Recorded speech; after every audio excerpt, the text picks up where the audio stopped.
Chapter V. The Federal Principles in the XIII Centuries. 14. Enhancement of feudal disunity. The state structure in the Russian principalities. The development of feudal relations in individual regions led to the formation of independent principalities on the ground, which gradually separated from Kiev. In the XII century, the entire Russian land was broken up into a number of separate independent principalities.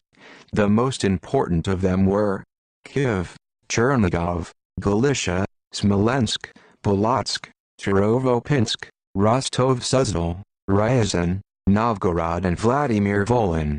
In each of them, one branch of the vast descendants of Vladimir Sviatoslavich was consolidated.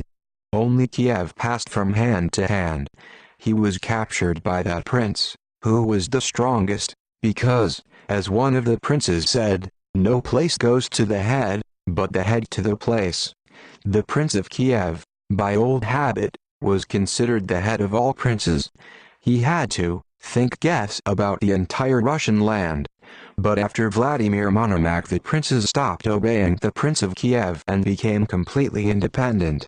Thus, in the Slavic lands of Eastern Europe, a large number of small and very small connected principalities were formed. In his small state, every prince was both a ruler and a master. He himself was engaged in all state affairs. He judged, commanded the army, observed the economy. In the last resort, for a short time, he instructed the court to his clerk. Vladimir Monomakh did not rely on servants in anything, and he himself looked at the horses, behind the hunting birds, falcons, and behind the kitchen.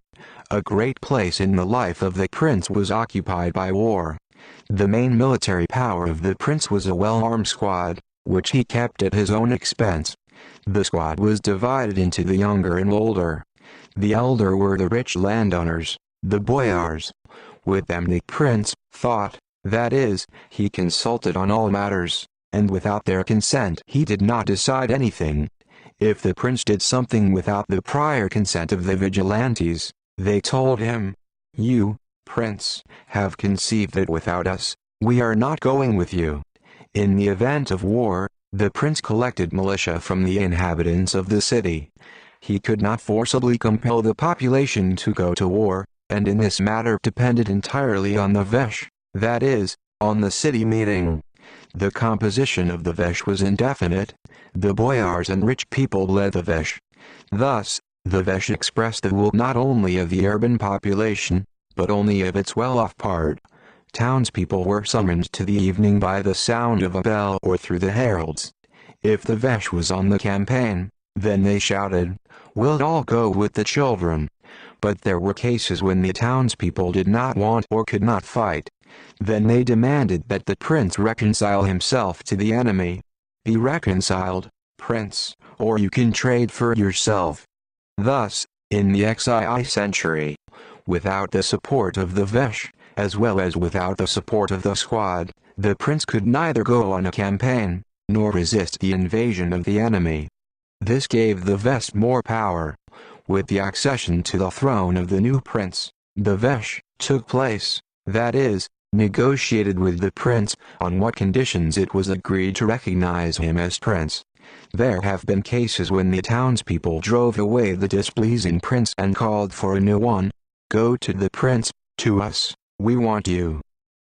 The decline of Kievan Rus. The division of Russia into separate principalities greatly weakened it. She could no longer successfully defend herself against the invading Polovchans. Constant feudal wars between separate principalities led to the great ruin of Russia. Cavalry made raids, almost without encountering resistance. The Smyrds suffered most from the war. During the campaigns the princes drove the Smyrds from foreign principalities, put them on their lands and forced them to work for themselves. But even in their own principalities, the princes and their boyars by all the truths and fouls took the land away from the free Smyrds, and they themselves were enslaved. Then there was a saying, "Do not get yourself a yard near the prince's court, do not get yourself a village near the prince's village. The prince's clerk is like a fire, and his servants are like sparks. If you get out of the fire, then you cannot escape the spark. Predatory exploitation of feudal lords and constant wars ravaged the working population. The devastating raids of the Polovchans contributed to the flight of Smurds from neighboring regions of the steppe and the depopulation of Kiev and Rus. The cities are empty and the villages are empty, says the chronicler. Let's go through the fields where the herds of horses, herds of sheep and oxen grazed before. Everything is now empty, the fields have grown and become the dwellings of animals. Polovtsi hordes drove the Smurds into captivity. Sad, tormented, blackened by hunger and thirst, they walked along unknown lands, naked and barefooted, with legs torn with thorns. With tears they answered each other, saying, "I'm from such and such a city," and the other, "I'm from such and such a rural area." A word about the shelf of Igor. The severe consequences of feudal fragmentation and the necessity of unity for the salvation of the Russian land with great artistic power are depicted in one of the most brilliant works of the Russian people, in the Lay of Igor's Regiment, written by an unknown author at the end of the 12th century. The plot for this work was the march in 1185 of the northern princes, led by Prince Igor Sviatoslavich against the Polovchans. In the general campaign of the other Russian princes against the Polovtsi, the northern princes refused to participate. They moved alone and suffered a terrible defeat. Prince Igor himself was taken prisoner. The author depicts Prince Igor as the defender of the Russian land, marching for mortal danger. Having filled with military spirit, he led his brave regiments to the ground of Polovtsi for the Russian land. Brothers and troops, it is better to be killed than fall. I want to spear the spear on the edge of the steppe Polovchan. With you, Rusichi, I want to put my head down, or drink a helmet from the Don. Igor told his squad. The entire campaign is described as a heroic feat, committed in the name of saving the homeland from enemies, constantly ruining it. The decisive battle is depicted in the form of a bloody feast. There was not enough bloody wine here. Then the feast was finished by the brave Russics. The matchmakers gave water and themselves fell for the Russian land. The poet rightly places the blame for this defeat on princes who are at war with each other and who do not want to unite for a common struggle with the enemy. He gives a vivid picture of the disasters of the Russian land, torn by feudal wars. Then the land, he says, was sown and grew intolerant. In princely sedition the human age contracted. Then, on Russian soil, shouts of plowmen were rarely heard, but crows often croaked, sharing cores among themselves. My brother started to talk. This is mine and this is mine, and the princes began to speak big on small things. They began to forge sedition, and the pagans, i.e. Polovchans, came with victories to the Russian land. The poet appeals with an ardent appeal to all princes to unite to protect the Russian land from the Polovchans. Step in the golden stirrups for the insults of the Russian land, for the Russian land, for the wounds of Igor the brave Sviatoslavich. The poem sounds a patriotic call for the unification of the entire Russian land against external enemies. 15. Galicia-Volyn Principality in the XII centuries. Southwestern Russia. Early detached from Kiev and formed in the foothills of the Carpathians, an independent state of southwestern Russia. It was one of the richest and densely populated Russian regions. It is less than the Dnieper, suffered from the raids of the steppe peoples. Neighborhood with the countries of Central Europe, Poland and Hungary, promoted the development of trade. Galician salt mines supplied salt to all of Kiev and Rus. Local feudal lords, boyars and bishops, very early seized the best lands in their hands. Thanks to their wealth, the Galician and Volyn boyars acquired great political influence and power. They had their own detachments of military servants with whom they went to war. They conducted relations with foreign states, displaced their princes. In the XII century, in southwest Russia two princedoms were formed, Halitsko, with the main city of Gallic, and Volynsko, with the main city of Vladimir. The Principality of Galicia reached considerable prosperity under Prince Yaroslav Osmomysl, 1152, 1187. The power of this prince is evidenced by the appeal to him of the author of the Lay of Igor's host, Galaxy Osmomysl Yaroslav. You sit high on your throne. You supported the Hungarian mountains with your iron regiments, stepped on the path to the king, Hungarian, closed the gates to the Danube. Thunderstorms are flowing through the earths, you are opening the gates to Kiev. His nickname Osmomysl, a man of great intelligence, Yaroslav received not only for his natural mind, but also for his great education. He knew several foreign languages. The formation of the Galicia-Volyn Principality. After the death of Yaroslav Osmomysl, troubles began in Galicia. Boyars, dissatisfied with his son, who wanted to rule on his own, turned to the Hungarian king for help.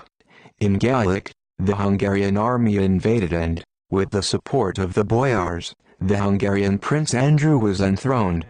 The Hungarians behaved themselves in Galicia as conquerors and thus provoked the bitterness of the population. Karolevich Andrei was driven away with the help of the Poles. This took advantage of the prince of the neighboring Vladimir Volyn Principality Roman Mstislavic, a descendant of Monomac. He captured Gallic and annexed him to his principality, 1199.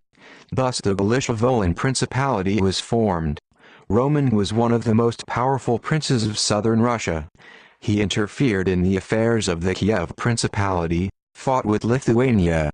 He forced the captives of Lithuanians to work on their lands. About it there was a saying, "Romance, romance, thin live, let use nut tree, plow, see frightened children in his name." In his principality Roman conducted a stubborn struggle with the boyars. In 1205, Roman fell in battle with the Poles.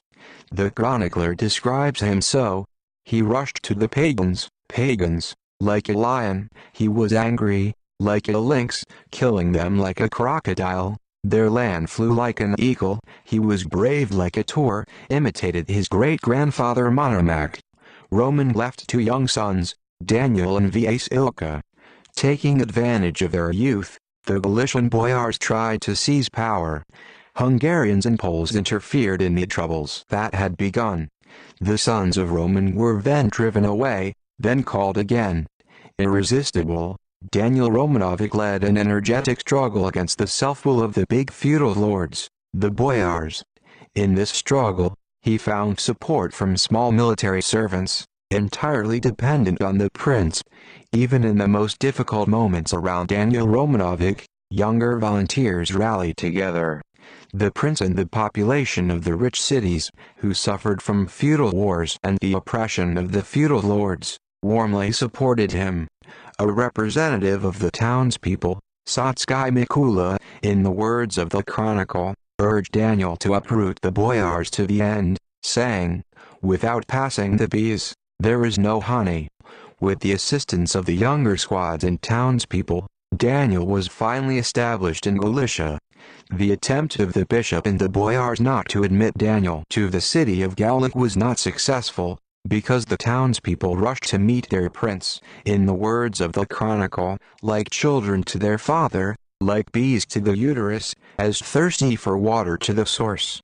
Daniel's brother, Vasilko, who shared with him all hardships and successes, began to reign in Volhynia.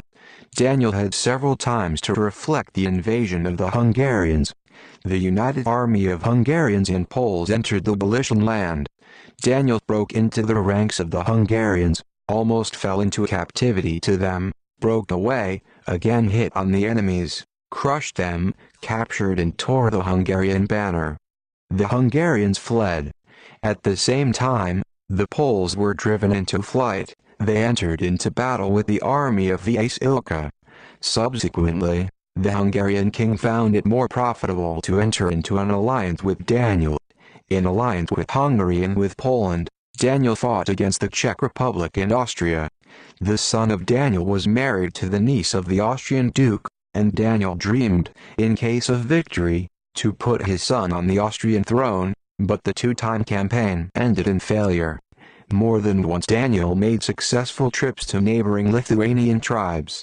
Galicia-Volyn Principality took such a position in Europe that Daniel took the title of king.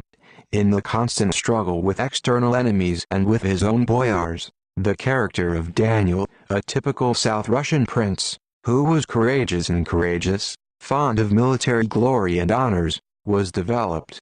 In the XIII century, Galicia-Volyn Principality has reached a significant heyday.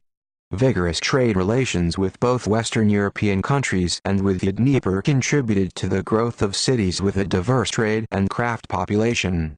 In the founded city, the Hill of Daniel from everywhere called upon the colonists, including many artisans. By the XIII century, conquest of the peoples of the north. In the tundra, adjacent to the Arctic Ocean, at that time the Nenets were nomadic. The main occupation of the Nenets was reindeer husbandry. An auxiliary means of subsistence was hunting for waterbirds and Arctic foxes. Nensi lived in childbirth. The elder in the family was considered a shaman, that is, a priest. The Nenets believed that their shamans, through sacred dances and songs, could summon spirits, heal diseases and predict the future. To the south of the tundra in the forest belt lived the tribes of the trappers, Komi, who were known under the name of Perm. On the slopes of the northern Urals there lived peoples, whom the Novgorodians called the Ura. This name refers to the current Manasai, Vogel and Kontai, Ostyaks. Their country was famous for its abundance of fur-bearing animals. Novgorodians said that there from the clouds instead of the rain fall small squirrels and deer, which grow up and scatter in all directions. Novgorod boyars recruited troops from the Novgorod poor and from their servants, armed them at their own expense and sent to predatory expeditions to northern countries. These detachments sailed along the rivers on boats, which were called Ushkoyami. Members of the detachments were therefore called Ushkuanikami. Ushkuyaniki attacked the inhabitants of the north, plundered them, took away fur, took away women and children and sold them into slavery. By such means the Novgorod boyars conquered the peoples of the north and forced them to pay Novgorod tribute to furs. Repeatedly the peoples of the north tried to rebel. After one such uprising, a large army was dispatched from Novgorod to suppress the Ura. The Prince of Ura sat down in a fortified town. To delay the time, he sent the Novgorod governor to say, "We will save money and sables and other good for paying tribute. Do not ruin your subjects." The Novgorodians agreed to wait, and in the meantime, his fellow tribesmen began to gather in the town for the Ura prince. Among the Novgorodians themselves were traders who were in contact with the south. With their assistance, the Ura prince, under the pretext of negotiations, called the Novgorod commanders into the city and interrupted them. The remains of the Novgorod warriors hardly got back to Novgorod. But the Ugric people could not defend their independence. New detachments of Novgorod came and forced the Ura to pay tribute as before. Social system of Novgorod. The Novgorod boyars captured the best lands in the Novgorod land and in the conquered regions. They treated them through their peasants and serfs. The peasants were to give the boyars a significant part of the harvest, up to half, why they were called ladless. Using their power, the boyars tried not to allow the ladies to leave their estates. The boyars distributed hunting, fishing and farming products to the rich merchants of Novgorod, and merchants sold them abroad. Small traders were dependent on the rich merchants. In Novgorod, the craft was developed, but artisans also fell into heavy bondage to boyars and merchants. The poor were hired by porters and rowers to go to the ships. Thus, all the benefits of colonial conquests were received by boyars and merchants. They exploited the poor layers of the Novgorod population, black people. Craftsmen and small traders were in debt to the boyars and merchants. The cruel exploitation to which the black people were subjected often provoked violent actions on their part against the ruling classes. Prince and Vesh in Novgorod.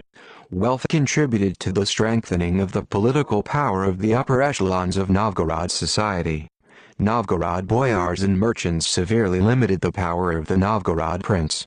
Vesh in Novgorod had more power and influence than in other cities, but the owners of the Vesh were boyars, who ran all the affairs.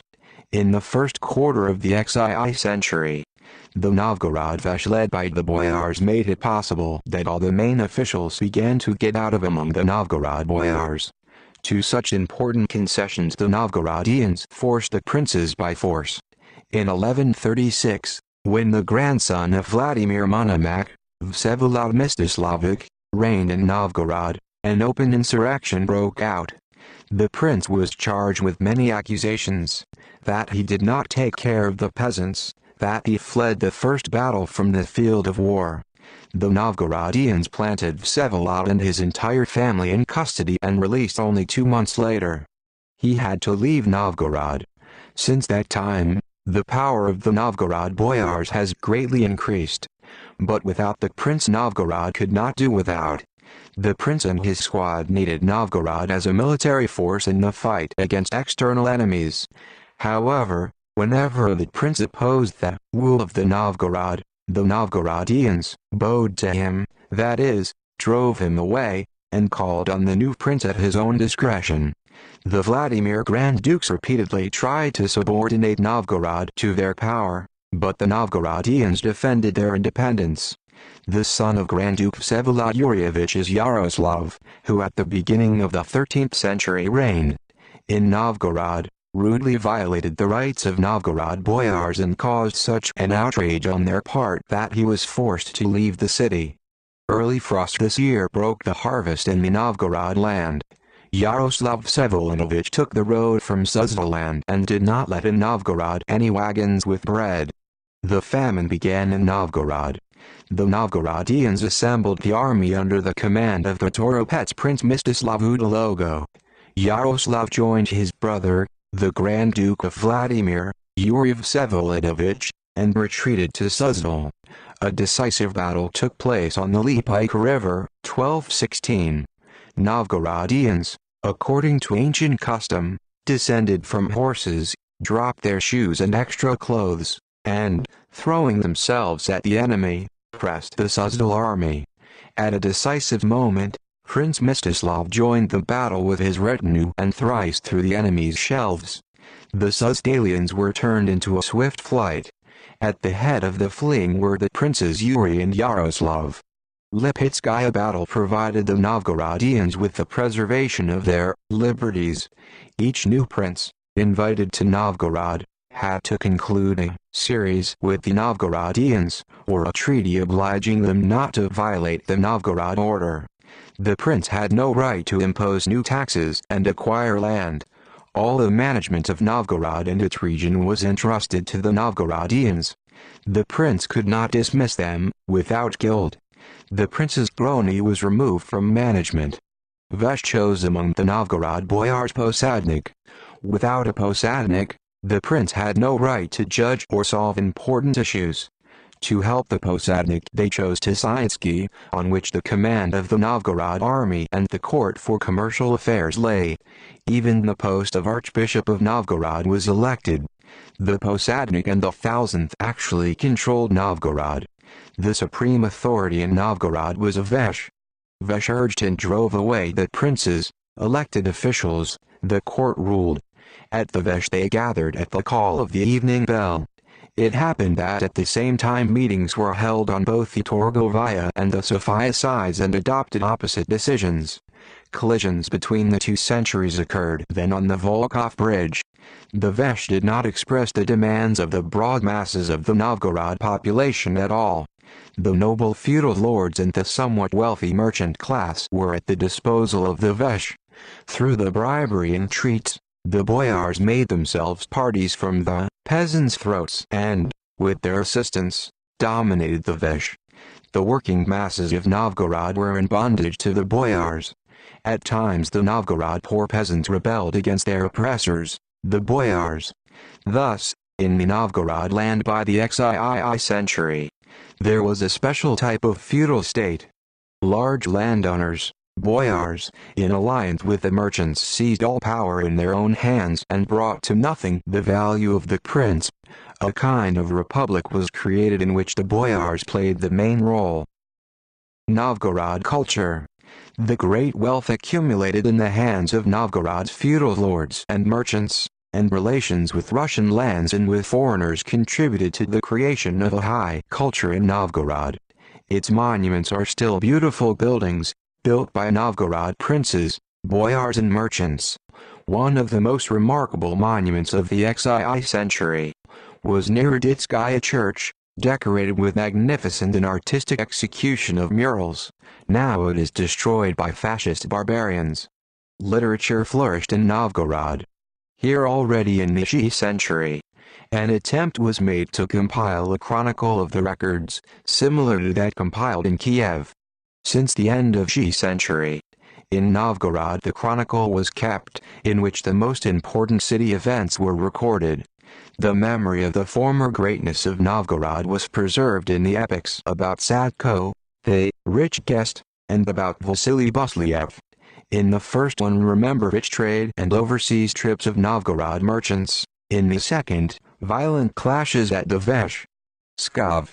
Among the cities subordinated to Novgorod, in the XII century, Pskov grew stronger. Between Pskov and the German cities of the Baltic, there was a lively trade. This trade contributed to the enrichment and strengthening of the Pskov boyars and merchants. Gradually they achieved complete independence from Novgorod. According to the internal system, Novgorod and Pskov resembled the West European free cities. However, there was a significant difference. In Western European cities, power was entirely in the hands of merchants and owners of large workshops.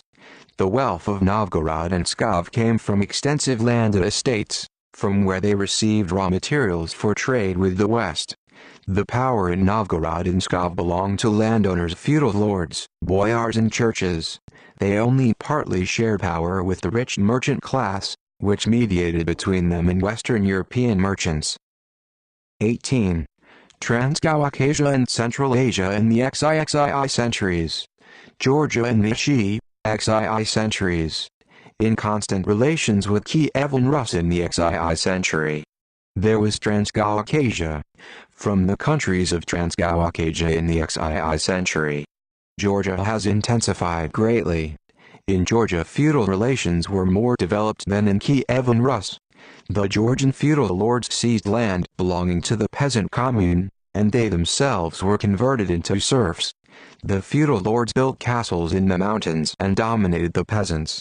The uprisings of the peasants against the oppressors were suppressed by armed force. The people, as the monk chronicler put it, were filled with fear of their masters. Only in the inaccessible mountains are still free peasant communities.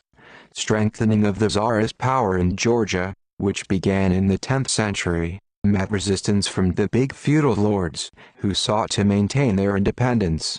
The kings were supported by smaller feudal lords and merchants. The petty feudal lords needed strong Tsarist power to retain their peasants in obedience, and to the merchants the unity of Georgia provided an opportunity to trade without hindrance. The unification of Georgia was hampered by the one that began in the 11th century. Raids of the Turkmen Seljuk, who emerged from the Central Asian steppes under the leadership of sultans, princes from the Seljuk family, hence their name. The Seljuks conquered Persia, Mesopotamia and part of Asia Minor. The first devastating invasion of the Seljuks in Transcaucasia, Armenia, occurred in 1048-1049. Since the 60s of the Shi century, began to be attacked by Seljuks Georgia. As locusts, the Turkmen scattered throughout the country, says the eyewitness. They plundered the people and enslaved them. They stayed here until the first snow, eating up the country, killing all those who sought salvation in the mountains, forests and caves, and who hid in the castles, died of hunger and cold. When the spring came again, the Turkmen returned again. No one in the country sowed or harvested crops. Instead of people in the country, wild animals lived. Dwellings were destroyed in the fire, the rivers blushed with human blood. To successfully combat the Seljuk invasion, strong state power was needed, which would unite the scattered feudal possessions. This happened under the Georgian Tsar David the Builder, 1089, 1125. David joined the struggle with the feudal lords, who several times tried to kill him. David created a strong army. He organized the guards in 5,000 people, moved from the Kuban steppes 40,000 Paluchans and formed a permanent army of them. He subordinated to his power and the Caucasian Highlanders. By uniting Georgia, David joined the struggle against the Seljuks. The Seljuks were expelled from Georgia. In 1122, David succeeded in annexing to his possessions Tbilisi, which until then was dominated by Muslims. David began to spread his power to neighboring lands. He subdued Azerbaijan, went to Armenia, where his local Armenian population called him, who saw Georgians as deliverers from the yoke of Seljuk and other foreign princes. David organized the administration of Georgia on the basis of centralization. The country was divided into regions under the control of the Aristovs. A collection of laws was published. David dismissed and appointed bishops. A peaceful life was gradually established in Georgia. Trade revived. Many craftsmen were moved from Armenia. Silk fabrics of Georgia were famous far beyond the borders of the country. They were taken to Constantinople. David built new cities, including Gori, resumed bridges and water pipes, erected palaces and other buildings. For his work, he received the nickname of the Builder. The Georgian Chronicle so characterizes David the Builder: he rose above all the kings of the earth. His left hand held the sea, and the right one rested on the rivers. In battles, he was like a lion. The successors of David extended their possessions in Armenia to Erzurum. The feudal Georgia achieved a special splendor under the Tsarina Tamara, 1184-1213. She fought the feudal lords and retained power only at the cost of significant concessions to the most powerful of them, pledging to rule the country jointly with the council of the big feudal lords. Georgia at that time occupied a vast expanse from the Black to the Caspian Sea and from the Caucasus Range to Erzurum. Under Tamara, certain regions of Persia were annexed to Georgia. Georgia played a major role among the states of Eastern Europe and Asia. Relations with Suzdal Rus were also established. The first husband of Tamara was the son of Andrei Bogoyevsky Yuri. Soon after the reign of Tamara, Georgia fell into decay. The feudal lords again intensified. But the invasion of the Mongols inflicted a particularly heavy blow on Georgia. The poet Fyodor Rustaveli. Tamara's time was the era of the great flowering of culture in Georgia. Georgia was at the intersection of bustling trade routes between the countries of the West and the East. Therefore, very early established close ties with the cultural centers of Asia Minor, Persia and Byzantium. Young Georgian feudal lords went to study in Constantinople. Knowledge was spread in medicine, astronomy and other sciences. A remarkable Georgian architecture was created. Georgian culture, having learned and reworked much of the culture of neighboring countries, for its part had a great influence on them. Thus, the Georgian culture was in constant interaction with the culture of neighboring countries. Enlightenment in Georgia in the XII century made great strides. The schools were opened. Literature developed. Tamara surrounded herself with poets. Among them, the first place was occupied by the great Georgian poet Fyodor Rustaveli. His famous poem, The Knight in the Panther's Skin, is of world importance. Fyodor Rustaveli was educated in Greece and was one of the most enlightened feudal lords of Georgia. He was at the court of Queen Tamara and belonged to a number of ardent supporters of the strengthening of royal power. According to legend, he contributed a lot to Tamara in her struggle with the unruly vassals, and this caused such hatred of the nobility against her that he had to retire into exile. His poem, written in the late 12th century, he devoted to Tamara. Rustaveli drew inspiration from Georgian folk poetry. In his poem, the centuries-old heroic struggle of the Georgian people for their independence against the Persians, Byzantines, Arabs, Seljuks and other peoples was reflected. Declare, above us the Persians do not ever rule, exclaims the heroine of the poem. Rustaveli glorified knights' feats of Georgian heroes, fighters for the independence of their homeland, taught to be brave, not to fear death. Better death, but with glory. What an inglorious day is a shame. Realizing that in the struggle it is necessary to unite, Rustaveli praised the friendship and twinning of the soldiers. Who does not seek friendship with a loved one, he is a sworn enemy. Who has left a friend in misfortune, he will know the bitterness of troubles. Rustaveli, a hot opponent of feudal fragmentation, so he called for the support of the Tsarist government. At the same time he advocated the oppression of the oppressed classes against the arbitrariness of the feudal lords. One of his heroes orders so to dispose of his wealth. Give them homelessness and free slaves. Provide orphans with prosperity. Support the poor, and those who find shelter will remember me well. Poem Rustaveli translated into many languages and still causes admiration. Armenia in the XII centuries. In Armenia in the 11th-12th centuries, as in Georgia, the feudal system was in full bloom. In the hands of the Armenian clergy and the Armenian nobility, huge landholdings were concentrated. About one Armenian bishop, contemporaries wrote that he daily sent out for plowing 800 plows, 6 oxen in each. The peasants were converted to serfs and executed corvée work. Since the X century, the disintegration of Armenia into several independent feudal principalities began. This took advantage of the Byzantine Empire and, capturing one principality after another, annexed in the first half of the 11th century all of Armenia to their possessions, when in the middle of the Xi century. So there was a strong military power in the Mongolian steppes. The seizure of cultural countries could not but affect the way of life of the Mongols and the organization of their state. Especially strong influence was rendered by the conquest of China.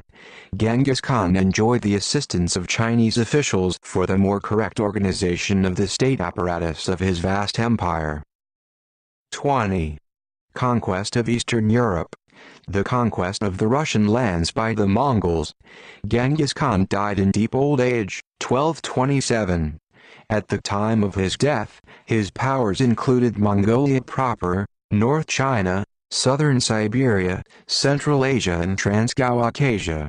After Genghis Khan, his power broke up into several large estates, or ulus, which were divided between his sons and grandsons. The heir of Genghis Khan, the Great Khan, was recognized as his third son, Ujdaye. He got into control of Mongolia and North China. The rest of the members of Genghis Khan's family obeyed Ujdaye. The second son of Genghis Khan, Chagatai, received Central Asia east of Khorazm, present Uzbekistan, Tajikistan and part of Kazakhstan. Another great Mongolian state on the territory of the USSR was the Golden Horde, founded by the grandson of Genghis Khan, Batu. Batu got all the lands to the west of the Irtysh, where only the hooves of the Mongolian horses reached. Batu went on a campaign to conquer western countries. His horde crossed the river Ural in 1236, invaded the country of the Volga Bulgarians and severely ruined it. In 1237 the Tatars entered the Ryazan Principality. Splintered into a number of separate principalities, northeastern Russia was powerless against the Tatar hordes. The princes could not unite to fight a common enemy. Grand Prince Vladimir Yuriy-Vsevolodovich, son of Vsevolod the Big Nest, refused to help the Ryazan princes. Ryazan was taken and burned.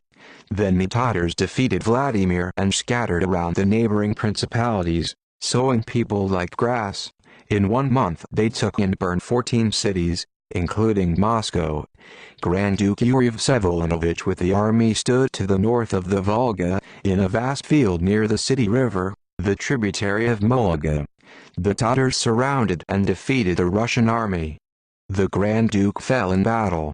Batu wanted to go further north to the Novgorod land, but Novgorod was well protected by impassable forests and swamps, and Batu turned into the Volga steppes. On the way to the south, strong resistance was rendered to him by the city of Kozelsk, who desperately defended himself for 7 weeks, for which the Tatars nicknamed him an evil city. Having subordinated his power to the Polovtsi and conquered the Crimea, Batu in 1240 besieged Kiev. The princes threw Kiev to the mercy of fate, but the inhabitants bravely defended themselves. From the creaking of carts, from the roar of camels, from the neighing of horses, people did not hear each other. The Tatars beat the walls with day and night and finally broke them. But the people of Kiev continued to fight in the breach. Forced to retreat, they for the night put in the center of the city, and the Tatars had to storm the next morning and this fortification. After the capture of Kiev, the Tatars invaded the Galicia-Volyn Principality. Daniel Romanovich and other princes fled abroad. Vladimir, Gallic and other cities were taken. The Tatar hordes devastated Poland. Batu himself went to Hungary, defeated the troops of the Hungarian king and went to the Czech Republic. However, the heroic struggle of the Russian people was weakened by the Tatar hordes. Batu no longer had the same strength and, having met with serious resistance in the Czech Republic, turned back to the Volga steppes. Here, near the mouth of the Volga, he founded his bed. The Russian people in their epics preserve the memory of the heroic struggle against the Tatars. The hero of the epic Ilya of Murom liberates Kiev from the Tatars besieging him. And he beats them, breaks them, ends up ruining them. The rest of the Tatars went to escape. In the marshes, everyone lapsed in the rivers, left their wagons in camps. The Tatar yoke. The state of Batu was called the Golden Horde, that is, the Golden Tribe.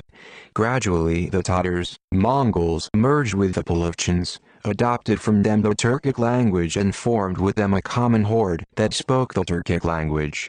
The Russian princes undertook to pay tribute to the Tatars and help them with their troops. Batu gave each prince a label, that is, a charter for the possession of the principality. The princes reached the horde for labels to their principalities. One of the first went the brother of the murdered person to the city of Grand Duke George, Yaroslav Vsevolodovich. By seniority, he had the right to grand dignity, and Batu recognized him as the Grand Duke of Vladimir. Other princes who submitted to the Tatars also remained at the head of their principalities. The arrival in the horde to Batu was accompanied by humiliating rituals. Before entering the Khan's tent, the princes had to pass between 2 bonfires. The Tatars believe that fire purifies those who go to the Khan from all evil intentions against him. If one of the princes refused to perform this rite, then he was killed as an intruder, so Prince Michael of Chernigov was killed. Entering the Khan's tent, the prince had to bow to the land of the Khan and remain on his knees while the reception was in progress. In the most important Russian cities, Batu appointed Basques, rulers, oppressing the population with heavy bribes and robberies. To increase the tribute from the conquered lands, the great Khan Ujdayi made a census of the population of all countries subject to the Mongols. On the basis of this census and on the Russian lands, an even heavier tribute was imposed.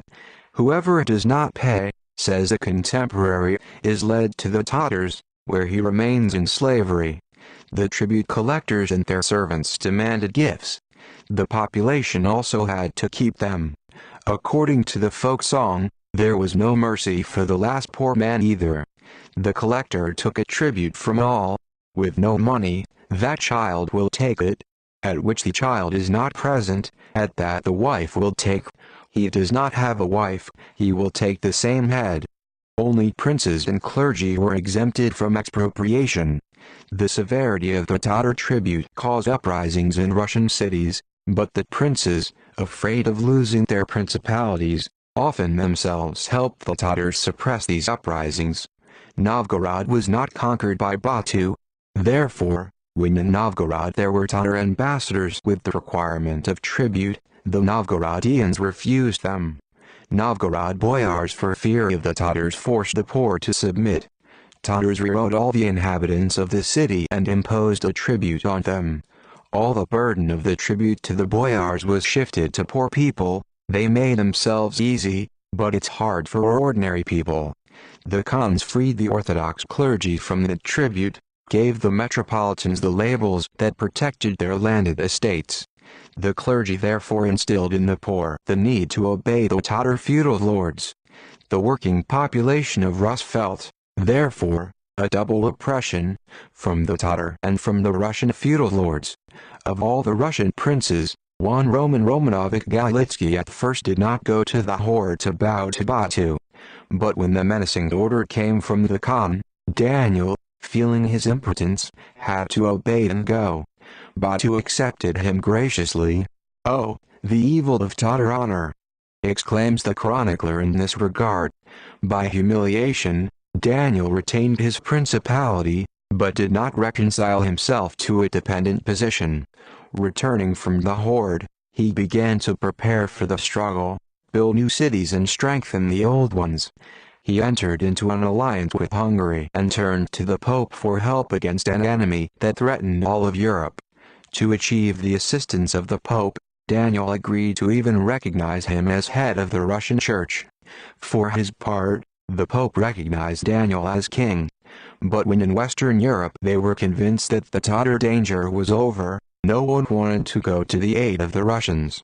Then Daniel interrupted his relations with his father. Learning about the preparations of Daniel, the Tatars demanded that all the fortifications in Galicia-Volyn land be demolished. Strongly fortified, the hill refused to fulfill the demand of the Tatars. All other fortresses were razed. The devastation caused by the Tatars, for a long time, suspended the economic development of the Russian lands. Education and culture have fallen dramatically. In the fires of Russian cities, many monuments of art and works of ancient Russian writing were killed. The Golden Horde in the second half of the 13th and 14th centuries. The Golden Horde included the lands of the Volga Bulgarians, the Polochan steppes, the northern Caucasus, Kharazm in Central Asia and western Siberia to the Irtysh. In the subordination of the Golden Horde Khans there were also Russian princedoms. The capital of the Golden Horde was the city of Sarai, i.e., the palace on the lower Volga. Captive masters built in Sarai for the Tatar Khans luxurious palaces with walls covered with magnificent colored tiles. In the city there was a big bazaar. Merchants from Rus, from Persia and even from Western Europe came here. The Tatars themselves continue to lead a nomadic way of life, surpassing their herds along the vast steppes from the lower Danube to Kazakhstan. The Khans did not permanently live in their capital and spent most of the year in migrations. The Golden Horde was divided into several hordes, or tribes. At the head of each horde stood princes, vassals of the Khan. Without their advice and consent, the Khans did nothing. Princes and other feudal lords exploited their fellow tribesmen, took away their cattle and livestock products. In addition, the princes appropriated the right to collect in their favor taxes from some of the conquered regions. Finally, many of the feudal lords captured lands with the subdued agricultural population. This population was obliged to pay the feudal lords a clan and work for the feudal lords. At the end of the XIII century, great power was achieved by Prince Nogai, who united under his authority a large number of nomads. He put on the throne and overthrew the Khans. After the death of the legged horde, it disintegrated. The top of the Tatars adopted much from Persians, Chinese and other cultural peoples of Asia. In the XIV century, Tatar feudal lords adopted Islam and spread this religion among the broad masses of the Tatar population. The Muslim religion was a means for Tatar feudal lords to keep obedient the population under their control. Tatar domination had some influence on the external life of Russian feudal lords. They adopted from the Tatars Oriental clothes, words, shoe, kaftan, sash, cap, of Eastern origin, weapons, dishes. Some Tatar institutions for a long time stayed in the Russian state. Thus, the Tatars brought into Russia, pits, i.e., stations where horses were kept for transportation of Khan officials. Yamskaya chase for several centuries was preserved in Russia. But the Tatar conquerors could not exert any real cultural influence on the Russians, because they themselves stood at a much lower level of socio-economic and cultural development than the Russians. While the Russians already had an agricultural culture in the extreme antiquity, the primitive nomadic cattle breeding still dominated the Tatars. Tatar raids particularly ruined the agricultural areas and led the country to a general economic decline. The craft, which reached a great development in ancient Russia, was almost destroyed. Many artisans were taken captive by the Tatars. The Tatar yoke heavily affected all sides of Russian life. Fees for the benefit of the Khans, robbery of the Basques and other Khan officials, raids by the Tatar detachments, which took place almost at the beginning of the year, ruined the Russian people and disrupted the country's economic development. According to Marx, the Tatar yoke not only crushed, it insulted and withered the very soul of the people who had become its victim. But the Tatar yoke did not suppress the national self-consciousness of the Russian people. The Tatars constantly felt hatred for themselves. As for the enslavers, the Tatars were used up to fight the Russians. This saved the peoples of Western Europe from the Tatar invasion. The barbarians did not dare to leave Russia behind them in the rear of the enslaved Russia and returned to the steppes of their east. The resulting enlightenment was saved by the torn and exhausted Russia. Pushkin. Liberation from the Tatar domination became the next historical task of the Russian people. 21. Transcaucasia and Central Asia under the rule of the Mongols. The conquest of the Tatars by the Transcaucasus. Simultaneously with the Russian principalities, the Tatars conquered Armenia, Georgia and Azerbaijan. Numerous as locusts, Tatars scattered across the mountains and valleys of Transcaucasia and the Caucasus. In the capture of cities, all adult men were beaten, except for artisans who were enslaved. Women and children were divided among the Tatar warriors. The whole country was divided between 86 Tatar princes. Inaccessible mountain fortresses were occupied by Tatars. The strongest resistance to the conquerors in the Transcaucasus was provided by the working people. The Armenian and Georgian princes, like Russian princes, hastened to go bowing to Batu. Batu and he gave labels to the principalities, demanding tribute and military tribute. In Armenia, Azerbaijan and Georgia, there was, as well as in Russia, a census. Tatar collectors, according to contemporaries, demanding taxes beyond their strength and leading people to beggary, began to torment and tear them with vice, hiding and killing. The poor were selected children and sold to foreign merchants. The princes helped the Tatars and, as the chronicler says, robbed the poor, and bought these expensive clothes for themselves, dressed in them, ate, drank and behaved boastfully. The Armenian and Georgian clergy also received exemption from taxes from Batu and supported his authority. Thus, all Transcaucasia was under the rule of the Tatars. And here, as in Russia, the population suffered under double oppression, Tatar and its own feudal lords. Central Asia under the rule of the Mongols. Central Asia, most of which, after Genghis Khan's death, was part of the Chagatai Ulus, gradually recovered from the brutal devastation to which he was subjected by the Mongol invasion. In Samarkand and Bukhara, trade again revived. But here too it was hard to feel the charges of the Mongol rulers. Only local feudal landlords were freed from these expropriations. The Mongolian Khans in Zarevik gave them special letters of commendation, labels, and forbade them to oppress them. The whole burden of taxes and corvée fell on the poor peasants and craftsmen. On them lay the content of Tatar officials. Craftsmen had to supply their treasures free of charge to the treasury, weapons, fabrics, etc. The severity of the expropriations and duties caused a great uprising in Bukhara. At the head of the uprising was the artisan for the manufacture of Sif Mahmud, who lived in the village of Tarab near Bukhara, hence his nickname Tarabai. The uprising swept the urban artisans and peasants of the surrounding villages. It was directed not only against the Baskakov, that is, the Tatar rulers, but also against local feudal lords. The Bashkirs were expelled from Bukhara. Mahmud took possession of the city and drove all the feudal lords and rich men from Bukhara. Against the insurgents united Tatar and Bukhara feudal lords. First they suffered a severe defeat. The peasants, armed with axes, chased and beat the fleeing enemies. But Mahmud himself fell in battle. Despite individual successes, the insurrection was suppressed.